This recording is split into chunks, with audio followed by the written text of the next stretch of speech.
Allah subhanahu wa ta'ala said, you are the best of the nation, you are out for the benefit of the mankind.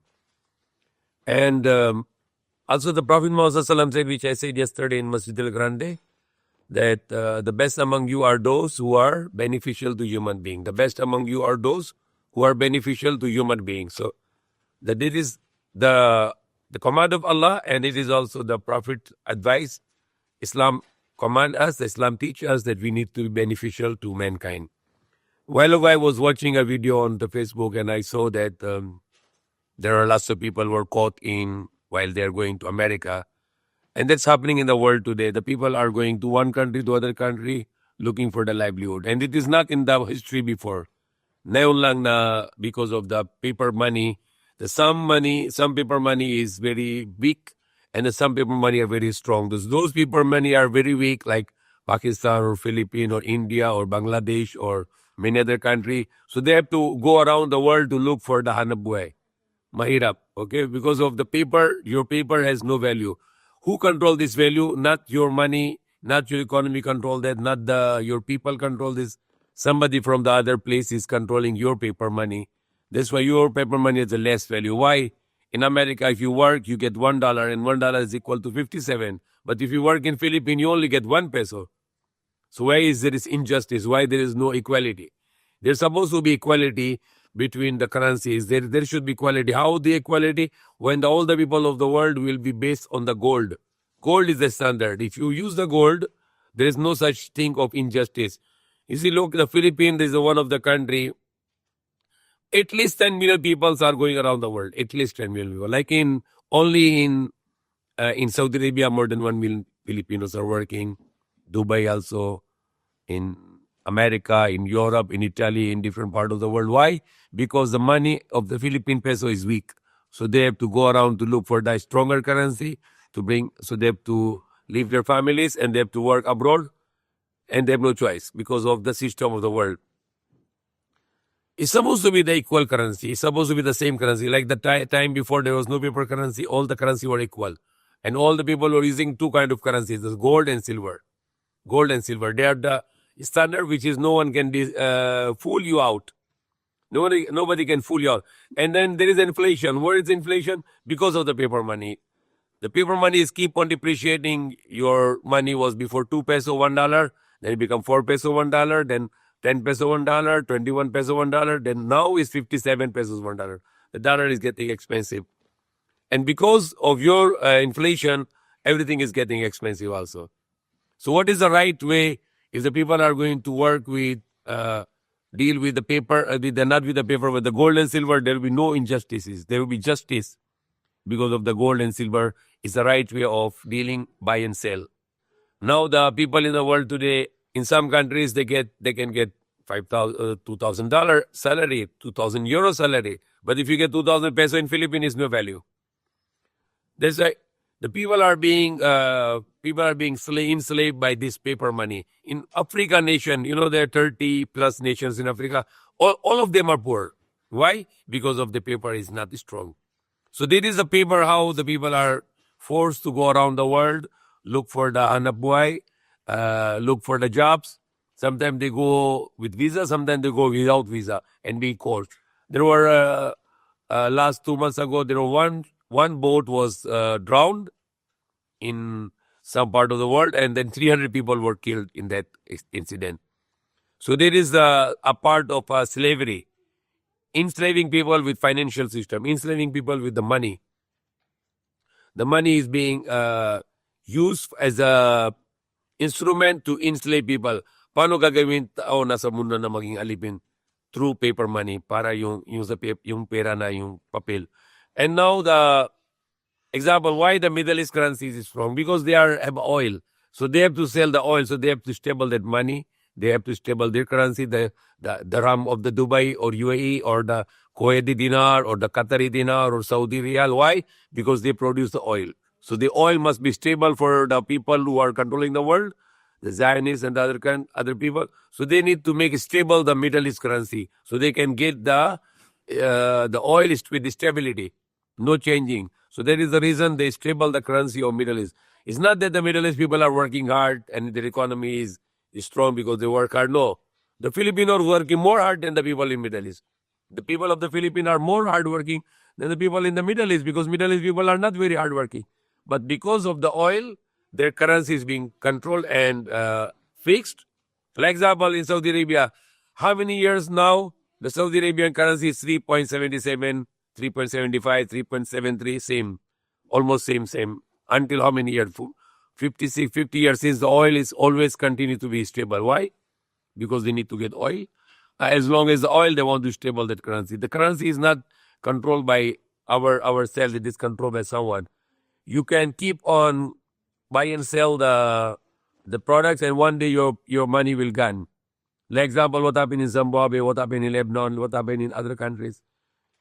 For example, in Philippines before 60, 70 years ago, the 1 kilo of gold was only 1,000 pesos. Today, the 1 kilo gold is 3 million pesos. So it means your money is losing the value. If somebody keep 1,000 pesos, he bought the gold, say 70 years ago, it become 3 million now, but he just keep it 1,000 pesos. Now what he can buy 1,000 pesos? He cannot buy one sack of rice even. But that time he can buy 1 kilo gold of 1,000 pesos. So if you keep money, your money is going to be devalued. Your money is going to be diminished. Even you put in the locker, you put in the ward, and you lock it, and then you remove it after 30, 40, 50, 60 years ago, your money has lost the value. So it is somebody is taking our money through the technique, through the deception. That's why there was a one great scholar, a Muslim. He was converted to Islam, the Malcolm X. He became Abdul Jabbar, Shabazz, Abdul Jabbar, I think Shabazz maybe. He said, who take my money and how they take my money? Because you keep 1,000 pesos 70 years ago in Philippines, you can buy that time 1 kilo of gold. Today you take out, you cannot buy one sack of rice. You can buy only 2 or 3 chicken only, that's all. That's the money value now is becomes finished. Before 1 kilo gold, but now you cannot buy anything with this 1,000 pesos. So that is how the money is being devalued. You keep on making money, and later when you get old, your money has no value. It's better you keep your money in the gold, so the gold can be, your money will be protected. Yesterday, there were different topics in the Masjid Al-Grande about rice, about medicine. Medicines are being sold very, very expensive in the hospitals. Rice is become double price now, 60, 70 pesos. I was telling that if the government will remove the duty on the rice, free duty, no duty at all, and you can import, the importers will flood in the market. When the supply increase, demand is finished. When there is no demand, the prices goes down. Today, the traders are holding the rice, and they are bringing up the price because supply more, as less supply and more demand, so prices are going up. But if the imported rice will come and there is no duty, then the imported cost of the rice will be 25 pesos. You can 23, 24 pesos, you can sell it 25 to 30 pesos in the market. And when the imported rice being sold 30 pesos, even the local traders will sell the local rice 30 pesos. Now, I was giving the one analysis yesterday, example, the people of the Philippines, 111 million, 112 million. And if every person you can give the half kilo of rice every day, almusal, tangali, and gabi, 3 meals.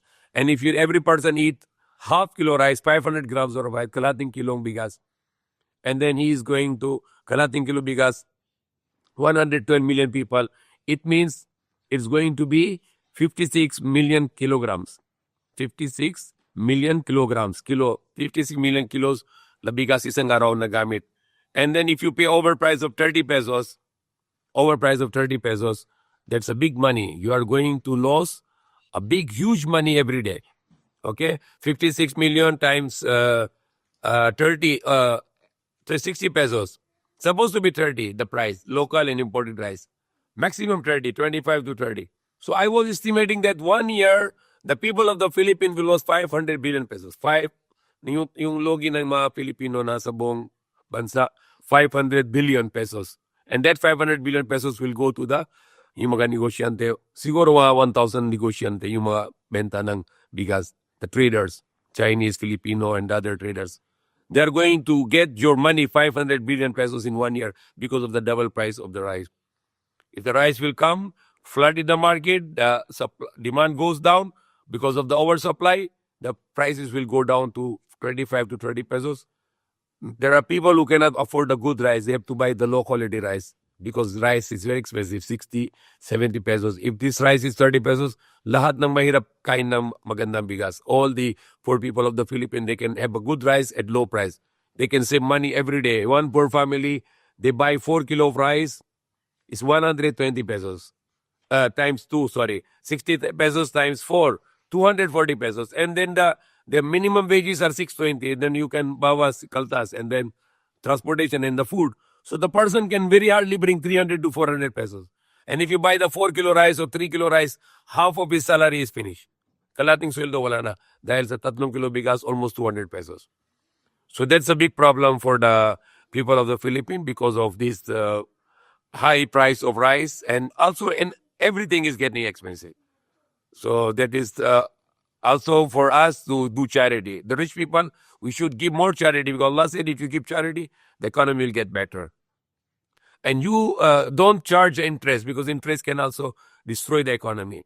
Help people, credit to people without interest, and give the charity to people so people can buy. When people buy, the traders get the shops get the sales, and the manufacturer can make more manufacturing, and more jobs will come and more people will earn.